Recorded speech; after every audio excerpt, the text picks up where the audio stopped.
Our topic for today is the future of social democracy, and we're very privileged in having Professor Peter Bailhaarts, who is a sociologist from La Trobe University, and Tim Soot, and he spelt this for me phonetically. I've known Tim for 2 years, and apparently I've been mispronouncing his name. It's Soot Pamasan. Is that all right? Tim is from the National Centre for Australian Studies at Monash University, which is also where I work, and as I said, is a political philosopher who has just completed his PhD at Oxford and returned to Australia. And he is likewise a Sydney-sider who's moved to Victoria. In framing tonight's discussion, we did have a reading and that was presented to both of our speakers, and it was by a professor of history called Tony Judt, who is an Englishman in New York, who wrote an article on social democracy in the New York Review of Books. And I'd like to read one section of what was a 12-page article that I think is very relevant to our discussion tonight. Bear with me as I read this paragraph. The left, to be quite blunt about it, has something to conserve. It is the right that has inherited the ambitious modernist urge to destroy and innovate in the name of a universal project. Social democrats, characteristically modest in style and ambition, he certainly doesn't know the Australian social democrats, need to speak more assertively of past gains, the rise of the social service state, the century-long construction of a public sector whose goods and services illustrate and promote our collective identity and common purposes, the institution of welfare as a matter of right and its provision as a social duty. These were no mean accomplishments. If I can read a second paragraph, and this is the only other one I'll read, just so you're sharing in on this article. He said, the 20th century narrative of the progressive state rested precariously upon the conceit that we, reformers, socialist radicals, had history on our side, that our projects, in the words of the late Bernard Williams, were, quote, being cheered on by the universe. Today we have no such reassuring story to tell. We have just survived a century of doctrines purporting with alarming confidence to say what the state should do and to remind individuals, forcibly if necessary, that the state knows what is good for them. We cannot return to all that. So if we are to rethink the state once more, we had better begin with a sense of its limits. I'd like to just say a few words about Professor Bailhaarts. As I said, he's a sociologist at La Trobe University. He was Professor of Australian Studies at Harvard University in 1999 and 2000. And keeping up with the Ivy League on that side of America, you were at Yale as well, or a Yale affiliate in cultural sociology. Peter's the author of many books on social theory, politics, ideas and culture, especially socialism and social democracy, which have been a particular project of his. His latest work, if I may plug that, is a collection of essays over the last 20 years called Socialism and Modernity. Peter's work is distinguished by its seamless segueing from theory to real-world politics. I last introduced Peter at a talk in the mid-90s, which was engaging with the Hawke and Keating governments in my Sydney FEC, and that was a book called Transforming Labour. He's also written a book called Postmodern Socialism, and my particular favourite, a book about Bernard Smith's project called Imagining the Antipodes, because for Peter, culture is very important in terms of what our goals are in social democracy, fulfilling our potential as human beings. Peter's the director of the Thesis 11 Centre for Critical Theory, and I guess you belong in a sense to the Marxist tradition and the European theoretical tradition, but Peter is so critical of Marxism that in his book he spells it with a small m. So I guess that makes you a small m Marxist. I'll now invite Peter to address you.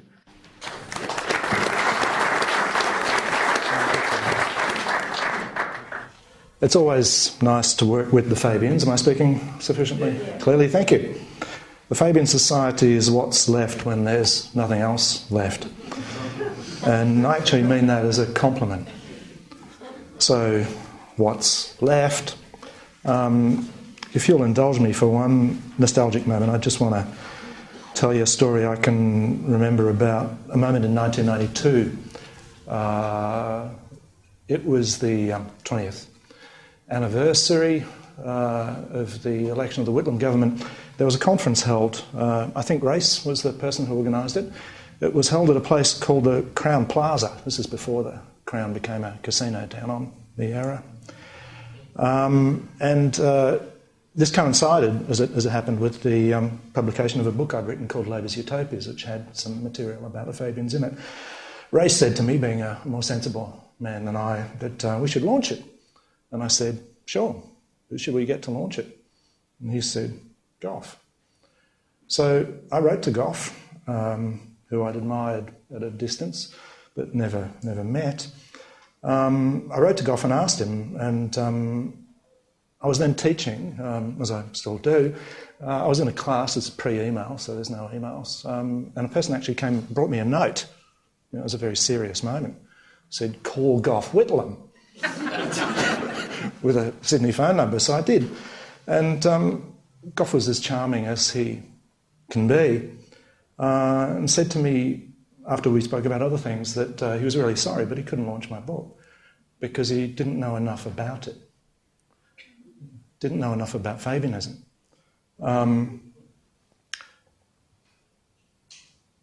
Which is kind of cute, isn't it? Though it also raises the possibility, which is something that sociologists often do, that we define what we do, we define our projects by what we do. What's sociology? Sociology is what sociologists do. What's Fabianism? It's what Fabians do. What's social democracy? It's what social democrats do.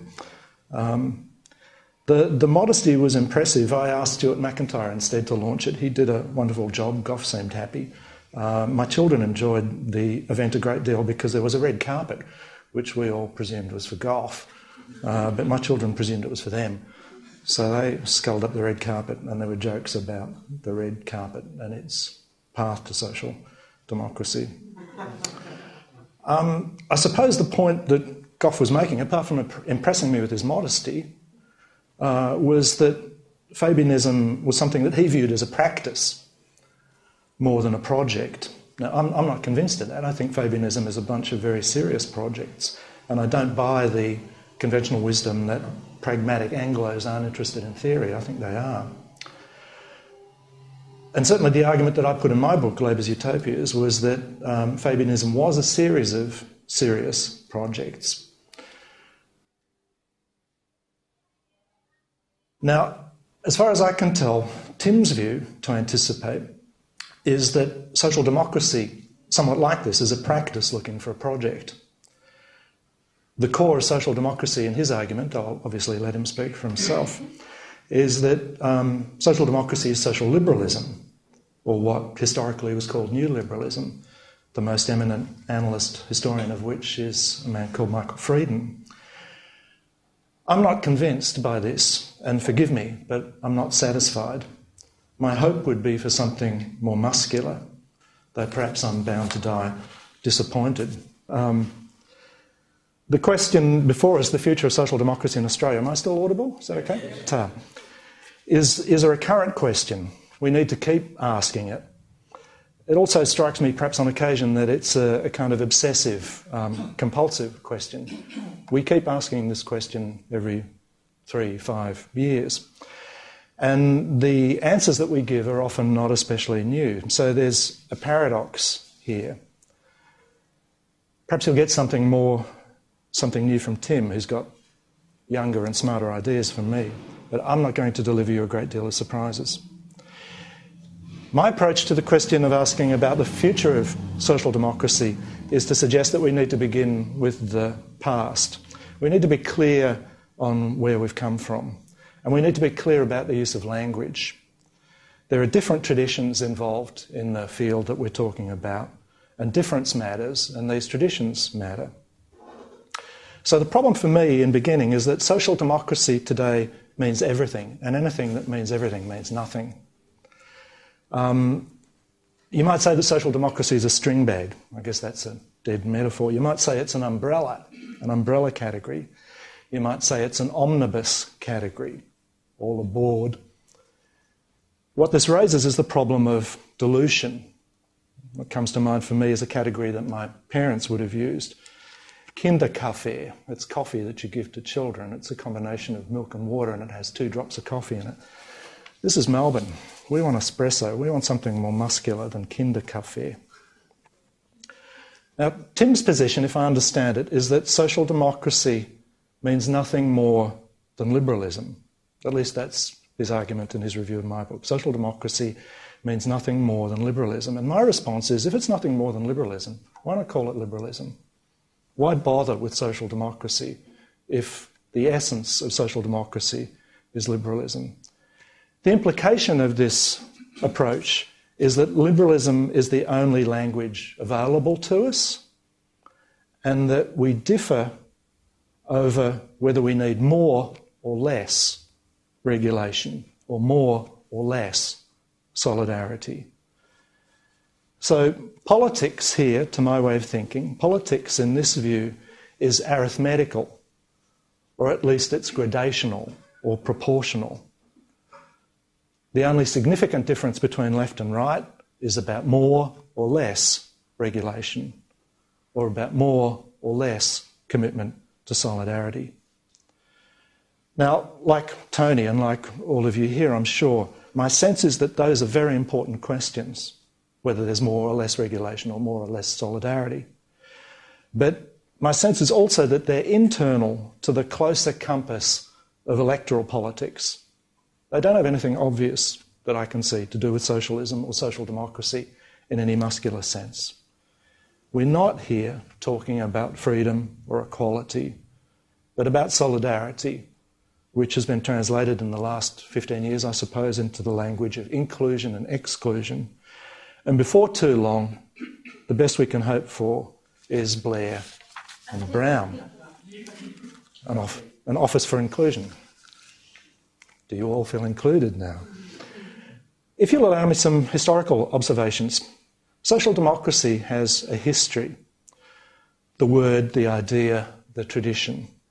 To the best of my knowledge, it's German in tradition, and it's mediated by classical Marxism, from Marx through to the German Social Democrats, then from Germany to Russia, through the Russian Social Democratic Labour Party, and through Great Britain, Social Democratic Federation.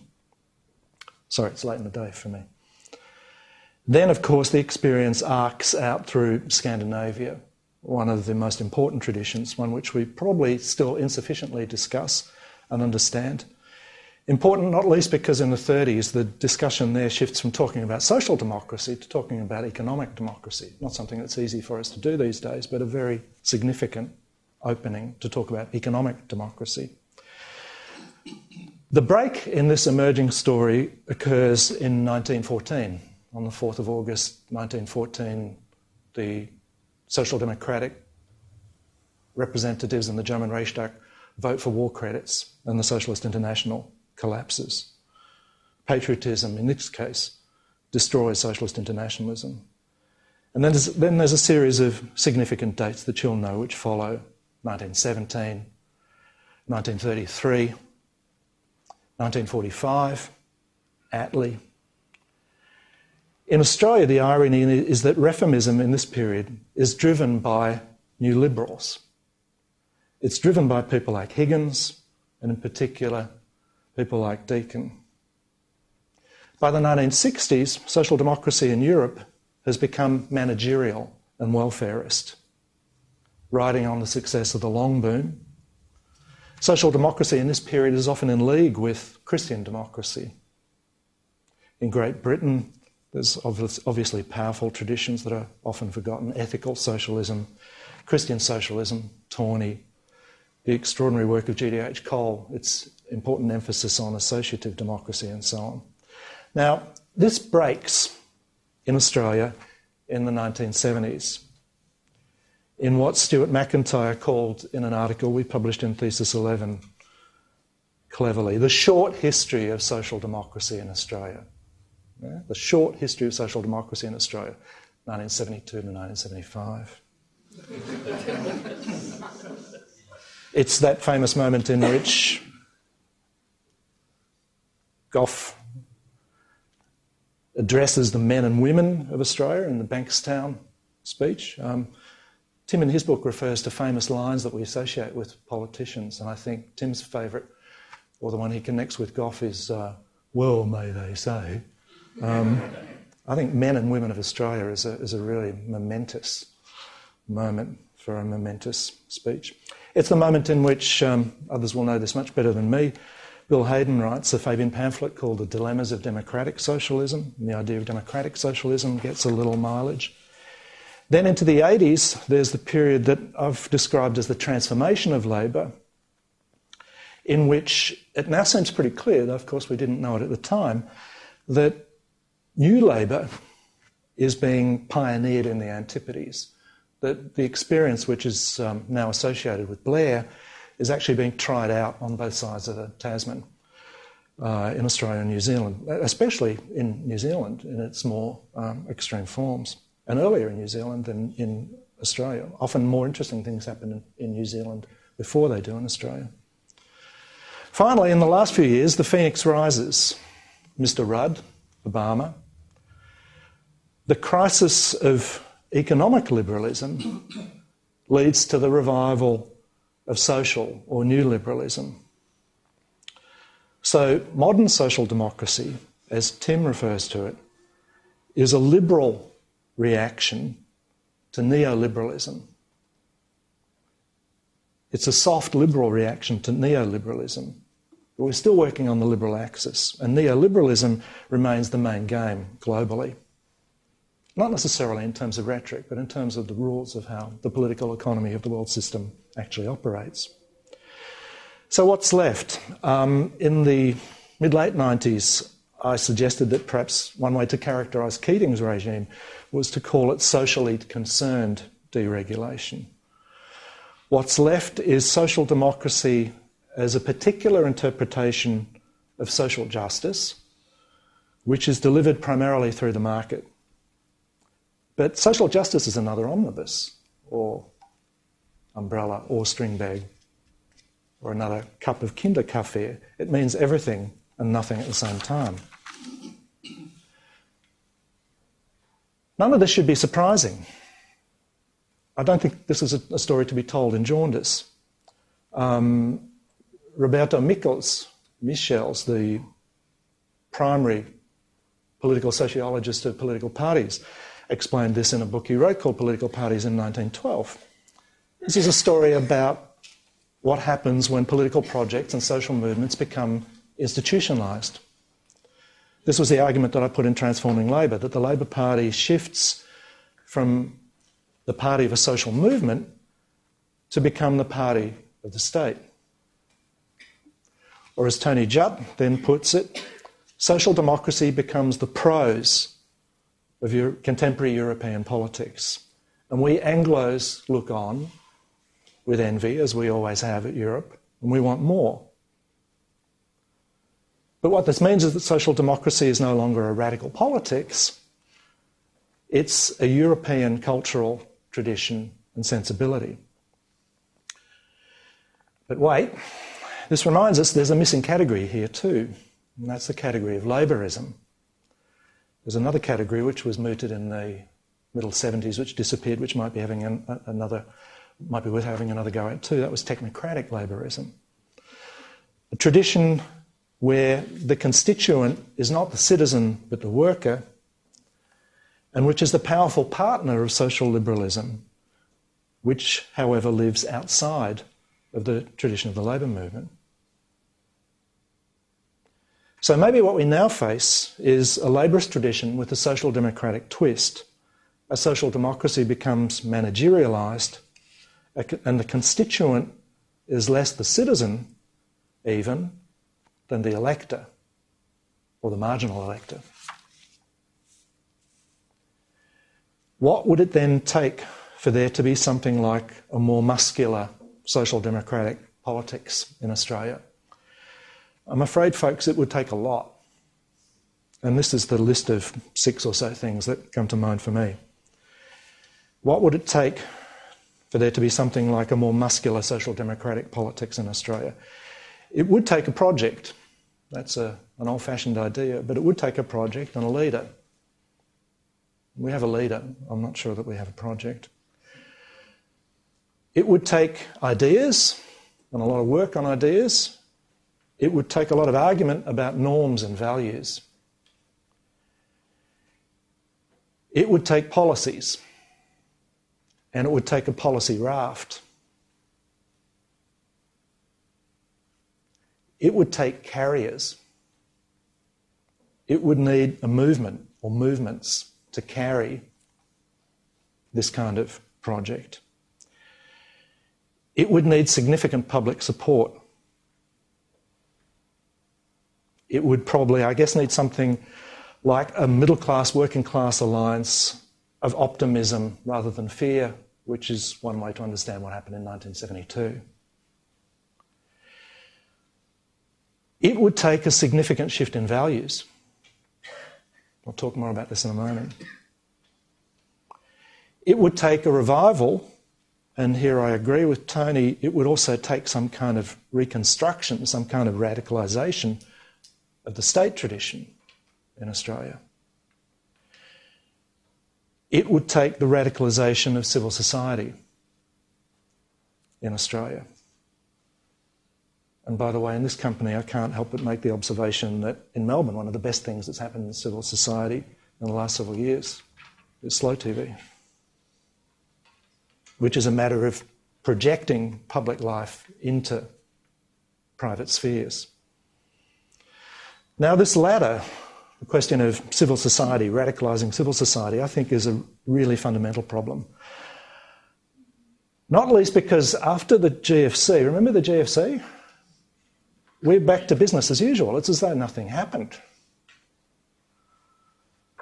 The only positive hope here for me is not in the Republic or in patriotism, but in issues of cities and suburbs and regions and what it would take to make them work, what it would take to make them sustainable and manageable and livable in cities and suburbs as well as regions. I don't need to remind you that this is something which your own tradition was in fact extremely good at. Fabianism was extremely good at municipal socialism. It was extremely good at local analysis. And this is certainly something that Whitlam and the Whitlam government gestured to very powerfully. Now, in this context, thinking about cities, it seems to me that Australia's future looks more Californian than it does social democratic. Or if you like, it looks more American than European. And cultures can't be shifted just like that, as Obama's experience now shows. So here in the USA today, social democracy reduces to healthcare insurance. It's vital, obviously. But we've been there before with Medibank. Can't our horizons of hope be higher? So where does this leave us? What's left? If the choice is between Europe and America, I choose Europe. I suppose most of us would. Raises a whole bunch of other questions. What? Where? Barcelona, Copenhagen, Berlin? Though I still feel deeply attracted to the Europe in America too. Boston, Chicago, okay, even to Santa Monica, so long as you travel with American Express and you don't have to sleep on Pacific Palisades. But as for social democracy, or any other less remote tradition of socialism, that's another story, another project altogether. My point is that, viewed without nostalgia, it nevertheless seems to be the case that across my lifetime, and probably across many of yours, the optic of radical hope has closed significantly in Australia. That's the challenge we face. Socialism is an increasingly marginal and subordinate presence in Australia as elsewhere. Does social democracy in Australia have a future? I don't think so. Unless it's a new beginning. And that, I think, would mean not a reinvention, but an invention. It's a big, mind-boggling ask. Does the ALP have a future? Yes. But that's a different question and a different answer. Does Fabianism have a future? See you next time.